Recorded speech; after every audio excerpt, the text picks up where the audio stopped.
So as soon as I started hearing about the concept of embedded finance, which was probably like 2 years ago, to your point, there's been embedded insurance. Buy now, pay later has been embedded in the payment flow since before that. But I thought it was very interesting, especially embedded lending, for sort of the same reason I mentioned upon my experience with new products at SoFi and with Brex, where so much of the work is around getting capital markets and underwriting validation for what you're doing. Back to that point I made earlier, that's because in fintech, right, or in all financial services, insurance included, you can play around with the underwriting. The question is, will the market accept that?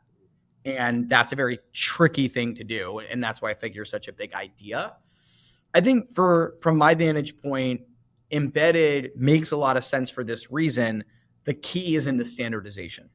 And that's where Figure has been so focused, right? Because there's all kinds of market pressure that each party that you work with as an embedded lender might say, oh, well, I want this, or I need this kind of nuance. And as soon as you start having nuances, you don't have standardization. And then you really don't have embedded lending, right?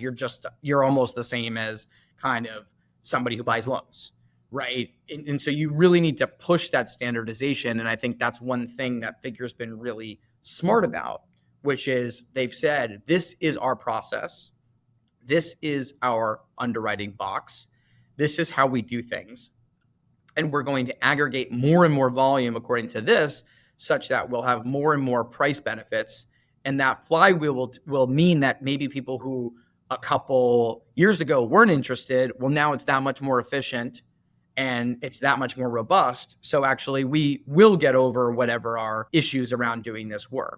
It's not to say that whenever you're dealing with enterprise deals, there might be price break. There's all kinds of things, but around the core delivery of the loans and what we're doing, it's very important that you have that standardization.